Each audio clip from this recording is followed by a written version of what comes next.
और चलिए अपनी खास पेशकश की शुरुआत करेंगे, जहां कभी संभल तो कभी बरेली। उत्तर प्रदेश के साथ साथ पूरे देश का माहौल कौन बिगाड़ रहा है, प्रदेश में सांप्रदायिक आग कौन भड़का रहा है? तो जवाब ये है कि बरेली हिंसा से पहले आई लव मोहम्मद पर दंगे की साजिश रचने वाले मौलाना तौकीर रजा, उसके करीबी नदीम और नफीस और उसके रिश्तेदार सब बरेली में बड़ा प्लान करने जा रहे थे। करीब 400 मस्जिदों से 100 के जत्थे में इन जिहादियों के इकट्ठा होने का प्लान था, जिनमें 40,000 जिहादी 14 जगहों पर दंगे भड़काने की प्लानिंग कर चुके थे। तौकीर रजा के भड़काऊ बयान ने इस आग में घी का काम किया है। उसके बाद बरेली की तस्वीर आप सब ने देखी, जहां तौकीर ओवैसी के बाद मदनी और अब हाउस अरेस्ट किए गए कांग्रेस के सांसद इमरान मसूद जैसे कई नेता अपनी जुबानी तीरों से विष खोल रहे हैं। लेकिन ये मत भूलिए कि उत्तर प्रदेश में तब तक सब चंगा है जब तक योगी सरकार का राज है। आप हिंसा करोगे, दंगा करोगे, पत्थर फेंकोगे तो कैसे बचोगे? संभल और बरेली में दंगों की साजिश रचोगे तो कैसे बचोगे? योगी की सरकार में हिंसा करोगे, दंगे भड़काओगे तो एक्शन तो होगा ही, बुलडोजर ना गरजेगा। तो देखिए, बरेली में जो हिंसा हुई उसके बाद से जो तस्वीरें सामने आ रही है वो पूरा देश देख रहा है कि किस तरह से एक एक उपद्रवी की पहचान की जा रही है और उसको उसकी सही जगह यानी कि ठिकाने पर लगाया जा रहा है, जेल की सलाखों के पीछे पहुंचाया जा रहा है। जिसमें सबसे बड़ी गिरफ्तारी हुई थी तौकीर रजा की। तौकीर रजा के राइट हैंड कहे जाने वाले यहां पर आपको बता दें कि नदीम की गिरफ्तारी हुई। नदीम के बाद डॉक्टर नफीस की भी गिरफ्तारी हुई। अब इस पूरे मामले को लेकर कई सवाल हैं जो लगातार रह रहकर उठ रहे हैं कि देश में कट्टरपंथी मौलाना क्यों बिगाड़ने की कोशिश कर रहे हैं माहौल। क्या आई लव मोहम्मद का मुद्दा पहले से ही यहां पर प्लान था? सवाल यह भी कि उत्तर प्रदेश में फिर दंगा भड़काने की साजिश आखिर किसने रची? अब ऐसे में जो सवाल उठ रहे हैं उनके जवाब जानना बेहद जरूरी हो जाता है। जहां पर तौकीर रजा, मदनी और ओवैसी के बयानों से चिंगारी क्या वाकई में भड़की है? हिंसा करोगे, दंगा करोगे, पत्थर फेंकोगे तो बचोगे कैसे? ये क्यों समझ में नहीं आ रहा इन तमाम दंगाई और उपद्रवियों को? संभल बरेली में दंगों की साजिश रचोगे तो आखिर कैसे आपका बचाव किया जाएगा? कैसे आप बचेंगे? जहां यूपी के जलाओगे तो क्या पुलिस एक्शन नहीं लेगी? पुलिस क्या मूक दर्शक बन के बैठी रहेगी? क्योंकि जो बरेली में हुआ वो कतई नहीं होना चाहिए था, लेकिन बरेली में जब अब एक्शन लिया जा रहा है तो इस पूरे मामले पर खूब जोरों के साथ सियासत हो रही है। खास पैनल हमारे साथ जुड़ा हुआ है जिनसे आप सभी का तारुफ करा दे। गौरव मिश्रा जी जो बीजेपी के नेता हैं, अशोक तिवारी जी समाजवादी पार्टी के प्रवक्ता हैं, कांग्रेस नेता संदीप सिंह जी हमारे साथ जुड़े हुए हैं, ओम वर्मा जी हमारे साथ जुड़ चुके हैं जो कि वरिष्ठ पत्रकार हैं। आप चारों का बहुत स्वागत करती हूँ हिंदी खबर में। मैं अशोक तिवारी जी शुरुआत में आप ही के साथ करूंगी। समाजवादी पार्टी को लेकर का भी रिएक्शन इस पूरे मामले पर बहुत ज्यादा सामने आ चुके हैं और कहा जा रहा है कि सिर्फ एक विशेष धर्म को परेशान करने की साजिश रची जा रही है। लेकिन सर, आप लोगों को ऐसा क्यों लग रहा है कि विशेष धर्म को ही टारगेट किया जा रहा है? देखिए, स्पष्ट है बात, बिल्कुल एकदम आईने की तरह साफ है। भारतीय जनता पार्टी इस समय छटपटा रही है। भारतीय जनता पार्टी का पैर उखड़ गया है उत्तर प्रदेश में, तो वो छटपट कर रही है। 2024 से ही उसकी उल्टी गिनती शुरू हो गई है। यहाँ तक कि युवा लामबंद है, दलित लामबंद है, पिछड़े लामबंद है, किसान पूरी तरह से लामबंद हो चुके हैं। अब कहीं कोई गुंजाइश नहीं बची है इनको जन समर्थन की। जन समर्थन इनके हाथ से पूरी तरह से स्लिप कर गया है और ये बुरी तरह से बौखलाहट में है। यही सब करना चाहते हैं। आखिर ये छोटी सी बात पर जो है इस तरह से घटनाएं बढ़ा रहे हैं, इस तरह से लाठियां, छोटी सी बात क्या है सर? छोटी सी बात क्या? माहौल तैयार कर रहे हैं। जिससे बहुत बड़ा कोई आसमान फट गया हो। आई लव मोहम्मद कोई बहुत बड़ी घटना नहीं है। आई लव मोहम्मद कहना कोई बहुत बड़ा जुर्म नहीं है, कोई जुर्म है ही नहीं। ये हमारा न्याय, हमको संविधान हमको आजादी देता है कि हम आई लव राम कहें, आई लव महादेव कहें, आई लव महाकाल कहें, आई लव ईसा कहें, आई लव गुरु ग्रंथ साहब कहें, कोई चीज आई लव सीताराम कहें, राधे श्याम कहें, हमें इजाजत देता है। आई लव मोहम्मद कहने की भी इजाजत देता है। इतना बड़ा ये वितंडा बनाया जा रहा है। ये पूरी तरह से हार चुके हैं चुनाव 27 में, जमानतें जब होने वाली हैं तब ऐसा माहौल बनाया जा रहा है आज उत्तर प्रदेश में। नफरत का माहौल पैदा कर रही है योगी सरकार, इसीलिए विकास रुका हुआ है। बड़े बड़े एमओयू साइन होते हैं लेकिन जमीन पे नहीं उतर पाते हैं, क्योंकि जो है माहौल खराब किया हुआ है, नफरत का माहौल पैदा किया हुआ है उत्तर प्रदेश में। और नफरत के माहौल पर अब युवा जाग गया है। आज जेन जी का समय है।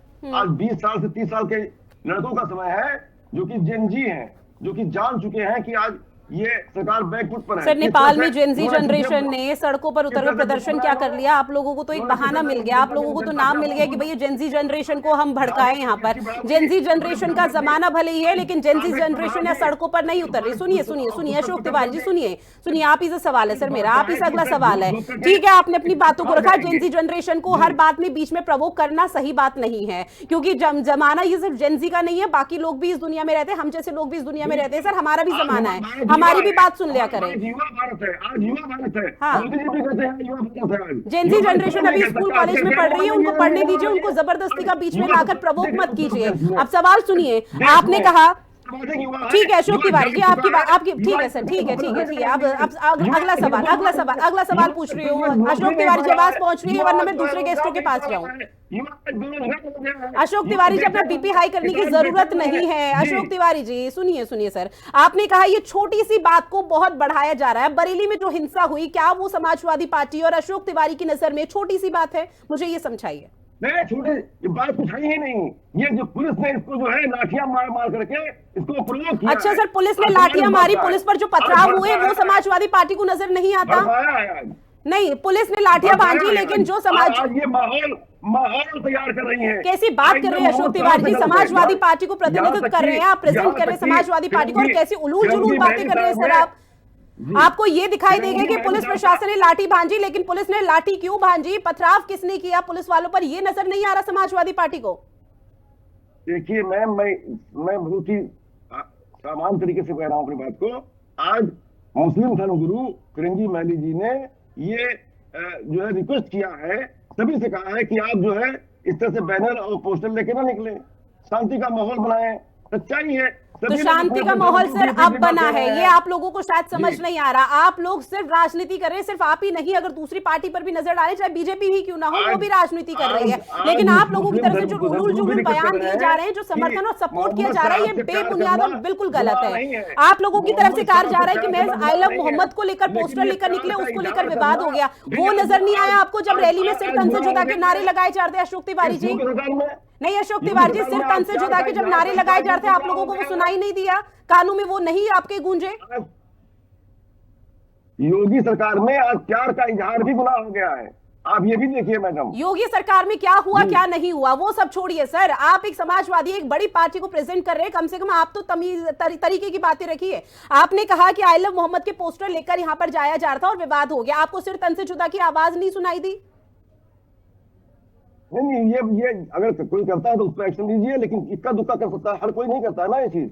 हर कैसे नहीं करता? पूरी रैली में सिर तन से जुदा के नारे लग रहे हैं। कानपुर में ये पूरा विवाद शुरू हुआ था, उसके बाद बरेली में शुरू हुआ, बरेली में हिंसा हुई, वो समाजवादी पार्टी को नजर नहीं आ रही। गौरव मिश्रा जी आपको इस बात का जवाब देंगे। गौरव मिश्रा जी, कोई बोलता है कार्रवाई नहीं उसको। ठीक है अशोक तिवारी जी, अब बाकी मेहमानों को सुन लीजिए।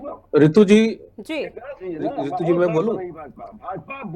अशोक तिवारी जी का प्लीज ऑडियो म्यूट कर दीजिए। गौरव मिश्रा जी आप अपनी बात रखिए। जी ऋतु जी, देखिए समाजवादी पार्टी कभी स्वीकार नहीं करेगी one district one mafia, one district one मौलाना के पैटर्न पे चलने वाली, MY का समीकरण लेकर के चलने वाली, पूरे उत्तर प्रदेश में खुला अपराधियों का, दंगाइयों का, जिहादियों का नंगा तांडव कराने वाली पार्टी कभी इस बात को स्वीकार कर सकती है क्या? जो कैमरों के सामने आया है, जो वीडियो वायरल है, साफ दिखाई दे रहा है पुलिस के ऊपर सुनियोजित तरीके से षड्यंत्र के तहत वहां पर हमला किया गया पुलिस के ऊपर, और पूरी दुनिया ने देखा, लेकिन इनकी आंखों की रोशनी जा चुकी है, इनके आंखों पर सांप्रदायिकता का पर्दा पड़ा हुआ है, इसलिए ये देख नहीं सकते और ये चाहते हैं कि पूरा देश गृह युद्ध की आग में झोंक दिया जाए, क्योंकि इनको दूर दूर तक सत्ता नहीं दिखाई दे रही है। और ये मचल रहे हैं सिर्फ किस वजह से? बांग्लादेश में और नेपाल में, श्रीलंका के जैसे हालात को देख करके इनको लग रहा है अब इससे अच्छा अवसर नहीं आ सकता, इससे अच्छा मौका नहीं आ सकता, इसलिए सड़कों पर उतरो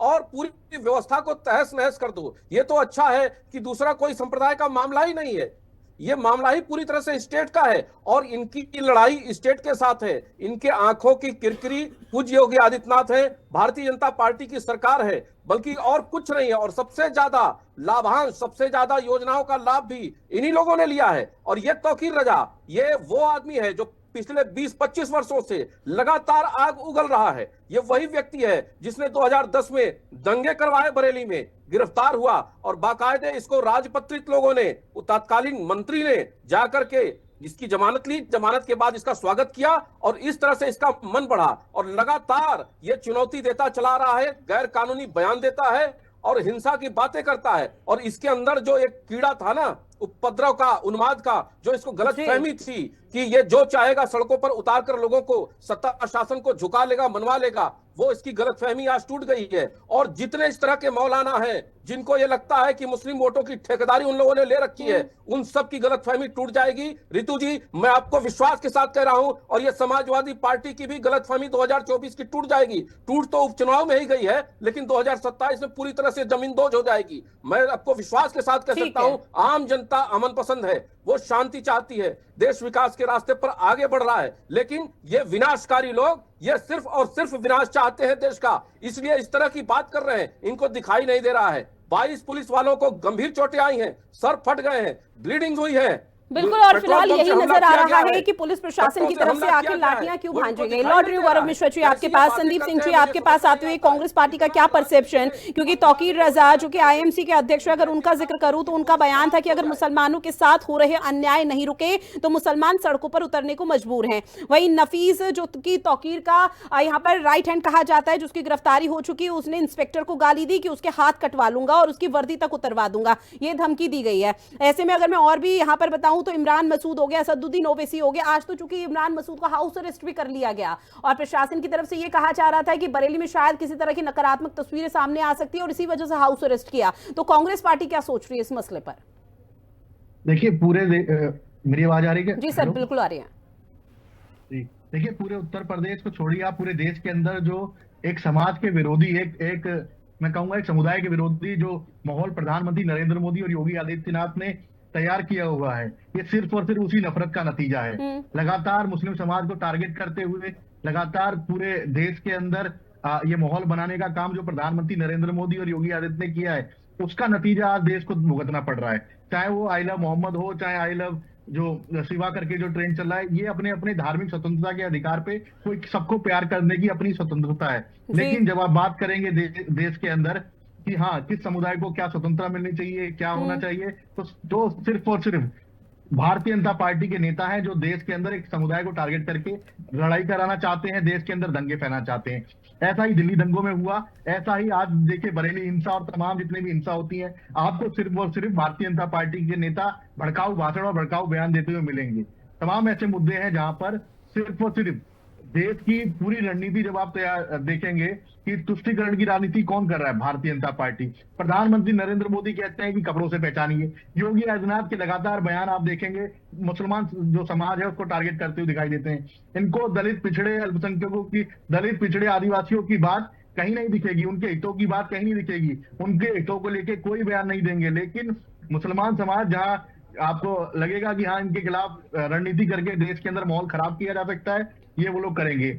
अगर इतना ही आपको देश के अंदर शांति बनानी है, इतना ही देश के अंदर बिल्कुल सद्भाव का माहौल बनाना है, तो अभी आप देख रहा था ट्रेलर, परेश रावल ने ताजमहल को उठा के उसके अंदर से शिव मूर्ति निकाली हुई है। क्या ऐसी फिल्मों को प्रधानमंत्री नरेंद्र मोदी समर्थन करते हैं? देश के अंदर माहौल खराब नहीं होगा तो क्या होगा, इस पर क्यों बयान नहीं देते? ऐसे तमाम नफरती बयान जब आते हैं, नफरती माहौल तैयार होता है, उसके बाद ही तो ये सारी चीजें निकल कर आती हैं। ठीक है, शुरुआत कहीं से होती है, सीधे तौर पर आपकी बात से मैं सहमत हूं कि अगर इस तरह की चीजों की शुरुआत ना हो तो शायद आज उसका रिजल्ट ना आए, क्योंकि हर क्रिया की प्रतिक्रिया होती है। लेकिन सुनिए संदीप सिंह जी, आपकी तरफ से कहा गया कि दंगे यहाँ पर हुए, इन दंगों को भड़काया गया है, यानी कि शुरुआत बीजेपी की तरफ से की गई है भड़काऊ भाषण, भड़काऊ बयान के माध्यम से, जिसकी वजह से ये बरेली में तस्वीरें सामने। मेरी बात सुनिए, मुसलमानों की तरफ से आधे से ज्यादा जो चाहे किसी भी पार्टी के नेता हो जो मुसलमान है, उनकी तरफ से कहा जा रहा है कि आज का मुसलमान डरा हुआ है, आज का मुसलमान को प्रताड़ित किया जा रहा है। मुझे ये समझाइए, जब एक समय में हिंदुओं को प्रताड़ित किया जा रहा था तो वो हिंदू क्या सड़क पर उतरे हुए थे अपने प्रदर्शन या हिंसा को लेकर? देखिए, मैं बताऊं, चाहे मुस्लिम समुदाय हो, हिंदू हो, कोई भी समुदाय, अगर उस धर्म पर खतरा आएगा तो सड़क पर शांतिपूर्ण तरीके से। सर, मुझे कोई ऐसा बड़ा वाक्य बता दीजिए जहां पर हिंदू अपने धर्म को लेकर सड़कों पर उतरे और इस तरह के यहाँ पर जो भी तस्वीर बरेली से सामने आई, जो हिंसा की सामने आई है, वो यहाँ पर फैलाई हो। मैं आपको हरियाणा में नू हिंसा बता दूं, जहां हिंदू धर्म ने जुलूस निकालकर विरोध प्रदर्शन नहीं किया, तमाम ऐसे सर नूह में क्या हुआ था? नूह में क्या हुआ था? हरियाणा के नूह में कलश यात्रा निकाली जा रही थी, वहां पर विशेष समुदाय के लोगों की तरफ से अटैक किया गया था। झूठी नहीं, मेरे पास फैक्ट्स हैं उस चीज के, तो ये कहीं का लॉजिक मत अपनाइए। दूसरा एक और सवाल, उसके बाद मैं ओम वर्मा जी के पास जाऊंगी। आपने कहा कि भड़काऊ भाषण और भड़काऊ बयान दिए जाते हैं। इमरान मसूद की तरफ से कहा गया कि देश में 2 तरह के कानून चल रहे हैं, हमारे लिए अलग, दूसरों के लिए अलग। क्या ये भड़काऊ नहीं है? महमूद मदनी जो कि पूर्व राज्यसभा सांसद है, सुनिए सर, उनकी तरफ से बयान दिया गया, मुसलमान बलिदान से नहीं हिचकिचाता, पैगंबर के प्रति प्रेम के लिए कुर्बानी को तैयार है। क्या ये भड़काऊ नहीं है? असदुद्दीन ओवैसी कहते हैं संविधान कहता है कि देश का कोई धर्म नहीं है, मुसलमानों के लिए पैगंबर बेहद महत्वपूर्ण है। क्या ये भड़काऊ नहीं था? आई लव मोहम्मद के पोस्टर निकालकर सिर्फ तन से जुदा के नारे लगाए जा रहे हैं, क्या ये भड़काऊ नजर नहीं आया? आप एक तरफा बयान चलाकर नहीं, तो एग्जैक्टली सर, मैं वही आपको समझाने की कोशिश कर रही हूँ कि कांग्रेस पार्टी भी एक तरफा बयान की बात ना करे ना। हर सिक्के के 2 पहलू होते हैं। अगर एक पहलू आप लोग गिना रहे हैं तो दूसरा पहलू मैं आपको बता रही हूँ। अगर राजनीति करनी है तो तरीके से करिए, निष्पक्ष तरीके से करिए। सिर्फ एक ही पहलू आप गिना रहे हैं।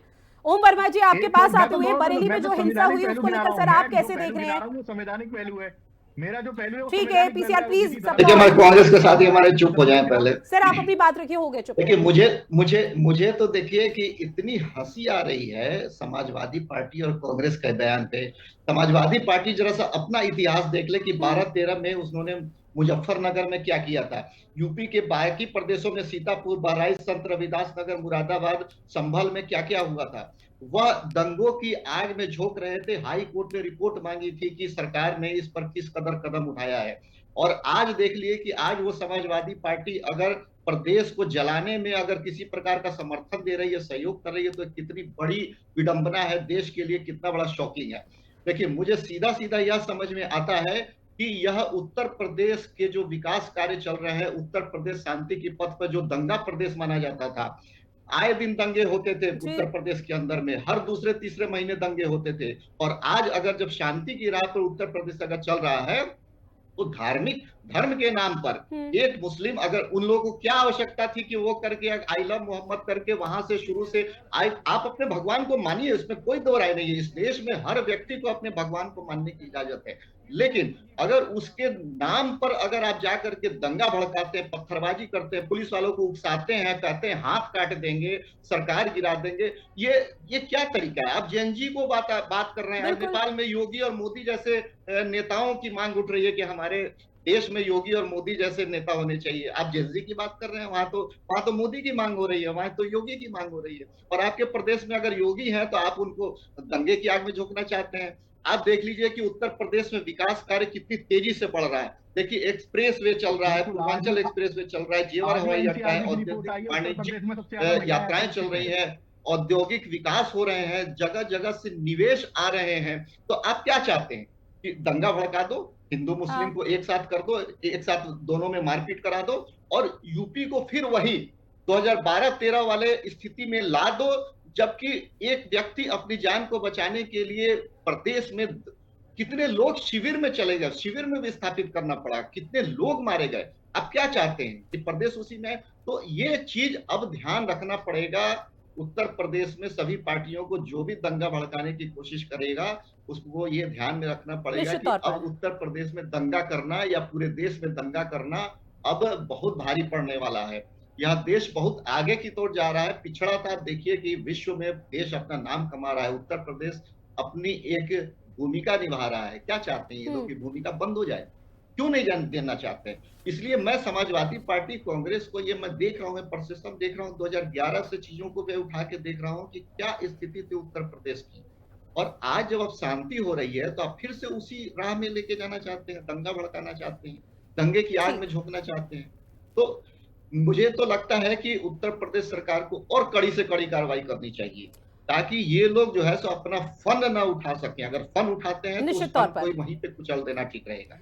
बिल्कुल, और योगी आदित्यनाथ की तरफ से लगातार न सिर्फ ये मैसेज दिया गया बल्कि संबोधित भी किया गया है कि बख्शा नहीं जाएगा कोई भी दंगाई। लौट रही हूं संदीप जी आपके पास, लेकिन अशोक तिवारी जी आपके पास आते हुए, सर चूंकि देखिए आपने कहा कि बरेली में जो भी हिंसा हुई उसको लेकर यहाँ पर कार्रवाई भले ही हो लेकिन पुलिस की तरफ से की गई, ऐसे में तौकीर रजा की तरफ से यह कहा गया था कि भीड़ जुटाई जाए और रसूख दिखाने की वो कोशिश कर रहा था। नमाज के बाद भीड़ जुटाने का यहाँ पर प्रयास किया गया। नदीम जो कि राइट हैंड है तौकीर रजा का, उसके व्हाट्सएप चैट कुछ वायरल हुए हैं और लगातार पुलिस के हाथ भी लग रहे हैं, जिसमें बकायदा साफ देखा गया कि वो उसने एक व्हाट्सएप ग्रुप बनाया हुआ था जिसमें लोगों को बुलाया गया था। तौकीर रजा की तरफ से जो आह्वान किया गया था वो लोगों तक पहुंचाया गया था और वो आह्वान ये था कि चाहे पुलिस वाले यहां पर मर भी क्यों ना चाहें लेकिन आप लोग अपनी लड़ाई में अडिग रहिएगा। अब बताइए क्या इसमें किसी तरह की कोई नकारात्मक समाजवादी पार्टी को नजर आ रहा है?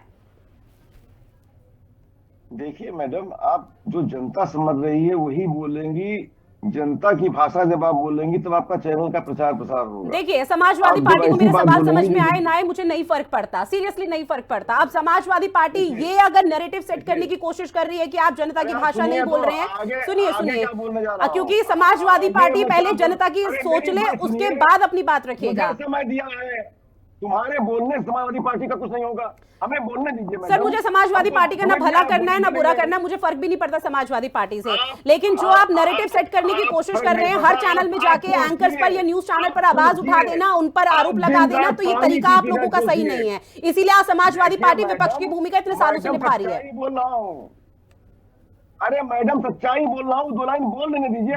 ये डिबेट कर रही हैं, हमको बोलने नहीं कर रही, डिबेट कर रही हैं। समाजवादी पार्टी बोलने नहीं देंगे आप, बुला करके बोलने नहीं देंगे आप। सर तो उलूल जुलूल बातें क्यों कर रहे हैं? फैक्ट्स रखिए ना, फैक्ट्स रखिए, फैक्ट्स है समाजवादी पार्टी के पास नहीं है। 2027 के लिए बीजेपी डर गई है, फलाना पार्टी ये हो गया वो हो गया, इस तरह की बातों का जिक्र किया जा रहा है। मंगल ग्रह की बात यहाँ करेंगे पृथ्वी पे। सुनो मेरी बात, ये डिबेट जो हो रहा है इसमें अशोक तिवारी जी मानसिक दिवालियेपन का शिकार मत होइए और बोलिए, अपनी बात करिए। इसमें हिंदू मुस्लिम का मसला नहीं है, न हिंदू का मसला है न मुस्लिम का मसला है। ये मसला वहाँ मुसलमान के नाम पर सब कुछ किया जा रहा है, बयान दिए जा रहे हैं, भड़काऊ भाषण दिए जा रहे हैं, और हिंदू मुस्लिम का मामला नहीं है। एक तरफ जो है आइला मोहम्मद कहने वाले लोग हैं, एक तरफ प्रशासन है, सीधा सीधा मामला ये भड़काया जा रहा है सीधे सीधे। आज हिंदू कहीं नहीं है, हिंदू प्यार करता है मुसलमान। अभी तख्ती लटका के बैठे होते टीवी पे तख्ती लटका के बैठे होते आई लव मोहम्मद करते हुए। कोई शिकायत नहीं है, इतना आई लव यू करना है तो आप भी बैठ लिए होते, इससे ज्यादा क्या करेंगे? सर सुनिए, किसी भी हिंदू ने जाके आई लव महादेव अगर बोला है तो सिर्फ तन से जुड़ा या किसी की हत्या नहीं कर दी, हिंसा नहीं कर दी, शायद विपक्ष को समझ में नहीं आ पा रहा है। संदीप जी 30 सेकंड में अपनी बात रखिएगा।